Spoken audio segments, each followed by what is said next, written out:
Thank you for joining us for this episode of That's Solo Life, the podcast for PR pros and marketers who work for themselves. People like me, Michelle Kane with Voice Matters, and my wonderful co-host, Karen Swim of Solo PR Pro. Hi, Karen. Here we are again. It's a beautiful day for podcasting. How are you? Hey, Michelle. It is a beautiful day for podcasting. It is. We're recording this episode on a Friday, whew, which is finally here. Yeah. So you may hear that in our voices of Yeah. At the end of Tuesday, I legitimately felt like I had already worked 4 days, and I yeah. was so put out to wake up on Wednesday and have people rudely, continually remind me that it was not yet Friday. Yeah. So the day's finally here, and it's always good to end it with you, Michelle. So this So is a happy true. day. So true. Yes, these weeks have felt really long, but it's okay. But as this podcast debuts, it'll most likely be sometime in September, which is the final quarter of the year, which brings all things Q4 to mind and things like checking in with your clients and having those conversations about the coming year, whether that means a rate increase or just a check-in, a reset, just checking in on goals and reevaluating everything. We're going to talk about all those good things in today's episode to get us all psyched up to finish the year strong, to do what we need to do to keep our businesses rocking and rolling. Yes, this is exciting. So, at the end of the year, I feel like, or towards the end of the year, there are some conversations that we really should be having with clients. And I think one of the conversations that we need to have is a health check. Yeah. You should try to do those very regularly, but towards this time of the year, as you're looking ahead to programming for the coming year, do a health check. Check in on how the client is feeling about PR, how the client is feeling about your PR program. Are there areas that you kind of had misses in this year? What could you do to improve the client satisfaction and the way that the account works? Yeah, yeah. And especially as, internal changes are always going on with our clients, big and small. So they may have been having shifts in their business, whether it's the way they do business, whether it's just changing their goals. And it doesn't have to be big shifts, but they do impact the work you're doing. And you want to make sure that you're consistently checking in and doing your best to avoid it going on autopilot. Because that's Yeah. so easy to do, right? Month in, month out. Okay, let me update the content calendar. Here we go, full steam ahead. But you have to be cognizant of, hey, so I know you've had some personnel changes here. How is that impacting things? How's your hiring? Are how's the workload? How can we help you? What are your growth goals? Do you want to just stay consistent and be a thought leader? Are you looking to grow by a certain percentage? What's the latest? Yeah. And not only is that the smart thing to do, not only is that the necessary thing to do to be able to do your job well, but it also shows to them that you're not just there to collect a check. And You're yeah, invested in their success.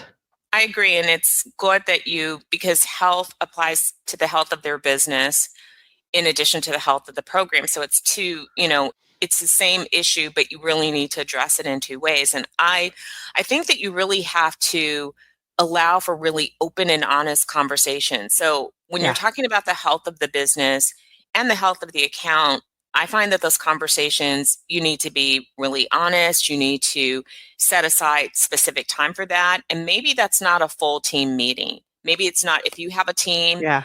I think that that's the primary, the lead on the account and the primary contact from that other side, so that you really can have an open conversation and give them the opportunity to share things that they may not be comfortable sharing with an entire group. And I think that you set the meeting up and say, hey, I want to talk about the business and have a conversation, just the two of us, just to check in and to, make sure that we're, doing everything possible to support your needs.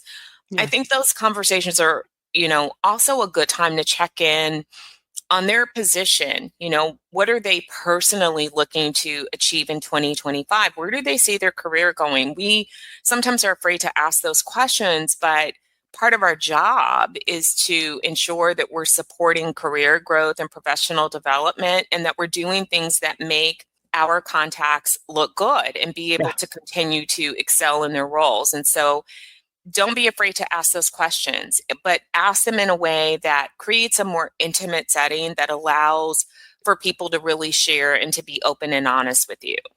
Yeah, that's so true. And again, that just further deepens the relationship. So, we know that our points of contact don't always stay with the clients, and certainly that may impact the business there, but they move on to other places and they will remember 100%. you, which is always a good thing. That's a great thing because I'm sure that many of us, many solos in particular, we enjoy strong relationships with people. We really focus on the human beings. And as you said, those human beings sometimes change companies. And when there's opportunity, when you maintain those relationships and when you have poured into not just the business, but into the person, they will remember that and will often, tap you at another company. So I agree. It's, there's a benefit to it, but it just makes our work more satisfying. It's Yeah. it's good when you work with people that you have good working relationships with. You don't want them to always be just strictly transactional. We Yeah. can have those relationships and there's nothing wrong with it, but it does feel good when there is some camaraderie between you and your clients, the people on your client accounts. Yeah, that is so, so true. I mean, I think most of us in our line of work, that's almost a necessity. And like you say, not with every client, of course, that would be asking a bit too much. But it certainly helps drive you. I think we get excited when our clients do well. And it's not just because, yay, look what we did, but because you're developing those relationships. I mean, I always go back to, the key to good business is building a good relationship. It's how can I help you at the end of Yes. it? I mean, yeah, we like the money that's involved, of course. That's a necessary thing. But I think it's just in our nature as PR pros to be helpful, to make good change in the world, and doing that step by step. But yeah, it is a great time of year and I think for ourselves too, to recalibrate for ourselves and the work that we've been doing of, hey, before I bring this to them, how do I think these things have been working? And to be prepared to bring recommendations to the table to say, yeah, we've been doing this for a while, but I think we could be more effective if X happens. What do you think of that? Does that align with your new goals? I think that, again, that further demonstrates to them how you are really thinking about their best interests, and that will strengthen their trust in you. I am a huge fan of a recap of the year, of the Yeah. things that, the highlights, the things that went well, the activities that were undertaken, and a program recommendation for the coming year. This is the Yeah. perfect time of year to do that. Now, here's a little tip that we share with our members, and we've covered this a lot in the past, is when you do your recap, and that can be in the form of a presentation, it could be a sizzle reel if you are good at video and want to do it that way, or it can really be a document, an overview document. I love adding some visual interest to that though, and making it a big deal. You Yeah. do your recap and then you do your program recommendations. This is also a great time if you need to do a budget increase to price your recommendations for next year. And notice the difference. No one likes to just get an increase unless you've been with a client and it's time for a cost of living increase. Go for it, ask for that if you need it. But I love being able to give them something tangible. So when we make Yeah. program recommendations for the next year, like, hey, here's what we did well, here's the areas that we can lean into a little bit more, or let's amplify this and do more of this activity because it yielded these results. And then attaching budget numbers to that is a great way to have budget conversations without having budget conversations. So Yes. it works beautifully, and people are so open to that. And, don't be afraid to present in that way, and don't be afraid to ask for more money. I think sometimes we feel like we can only raise our rates with brand new clients, and of course that's always easier because Yeah. now you're going out with a new rate and they have no idea about the old rates. With clients, again, we get locked into thinking that they're only going to pay what they're paying. But I think you have to be open and honest, especially in this day when all of us are receiving price increases because the cost of things has gone up. Well, Yeah. those costs extend to things like the tools that we utilize. We're paying a lot more for things, and things can really eat away at your budget. There's a lot more things behind the paywall, for example. So you may be paying for subscriptions to get client articles, and that really starts to add up. Database subscriptions have gone up. Things have just gone up. Yeah. And not to mention, your cost of doing business has gone Yeah. up. Utilities have rise. Everything that goes into your home office and the running of a business has increased in price. So don't be afraid to do that. And this is a great time of year to begin to address that and have those conversations. Yeah, absolutely. And what better way than to really focus it on how can I be more helpful to you? Yes. That way they're not just getting the letter that we often all receive from a utility or something of your new rate in 2025 will be X. See ya. You're like, oh, great, thanks. I think it's much better received in the, I don't want to say guys because that's a wrong word choice on a Friday, but it's just better received if you're doing it in the way of being helpful and helping their business thrive or grow, whatever their goal is. And I think they would value that as opposed to, and it's unfortunate. I'm hearing some horror stories recently of just people dropping balls all over the place. So we solos do have a lot of opportunity of just by following through, which could seem like the bare minimum, Yeah. but that makes a difference and it's appreciated. Because let's face it, as business owners, we have so much going on in our heads, right? Of, oh, do I have to remember this? I have to remember that. I have to check in on that. Has my business insurance due? What's going, all the things of running the business. Many of your clients have the same issues. So if you're able to take a little weight off of their to-do list, I think that's a massive thing. And it's a massive help point. And it can only help your position as you move into these conversations. I agree. I think it's also important, to make sure that you include a SWOT analysis with your Mm, recommendations. Let's talk about what the strengths are, what the strengths of the program are, what the strengths of the company, the weaknesses. Talk about the weaknesses of the program.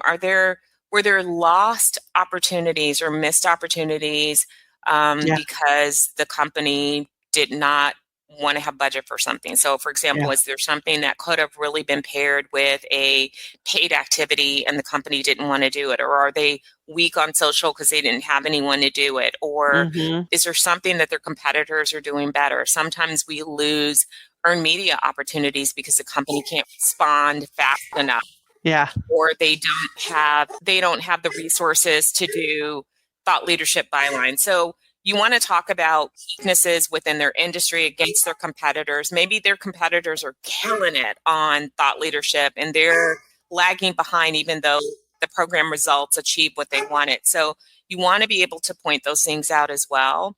And yeah, then you also want to present the opportunities, and this is really where you shine. And then the threats, yeah, clients really will appreciate you looking and taking a broad lens to the industry, comparing to their competitors and bringing those things to light from your perspective. They're hiring you to be their strategic counselor, not just to go get earned media. And so don't forget that right. role. Take that seriously and show them that, because you want to show them the way forward with a program for next year. I think the big overarching theme of this time of year is this is our time to show value and to Yes. ensure that what we know we're doing that is valuable is being perceived as valuable by the client. And that means digging deeper beneath the surface, looking at, is there anything that they want to change that you're doing now. Maybe they don't like the way that meetings are held. Maybe they want to make some tweaks to the report. Maybe there are metrics that you are not capturing that are really important to them now. They may not have been important before. So it's why we should be having these conversations ongoing, but particularly as we're entering into a new calendar year, this is a great time to talk about it. And you want to talk about it before, because they're already having budget conversations. So you want to talk about it now so that you get on the radar, but also before we get lost in the holidays. The holidays and the race to the finish, because we all know that it gets so busy at this time of year and you're going to lose people's attention. Yeah, that's so true. And you bring up just the most salient point is, yes, we provide our clients with recaps. Here's what we've done, but how often do we do this? How often do we tell the story of, here's what we've done for you? How good are we at communicating that? Because I think sometimes we think, well, the work shows for itself, but I think it's so important to summarize that, to make sure that they know, hey, this is really what you're getting from me. And without me, I mean, you certainly don't put it in that way, but you can think it. Yeah. I make you look good. Here's how. And I am helping you grow your business. Here's how. And it's it's all things, the big and the small. It all adds up. And it's just such a good way to demonstrate how you are a valuable member of their team and should continue to be so. So, well, hey, we hope that you've gotten something out of our episode today. If you have, please share it around with your colleagues. Click share on social. We would love that as we post our episodes every week. Please visit soloprpro.com. If you haven't yet joined, check it out because it's a wonderful community, if I do say so myself. But it really is. It's a gorgeous, safe space to do these gut checks and pop into the group and just say, hey, I'm dealing with this. Anyone ever deal with it? And I guarantee you will get answers. And also let us know what you think about these episodes. And we would love, what do you want us to talk about? Hit us up at soloprpro.com for all of those good things. And until next time, thanks for listening to That Solo Life.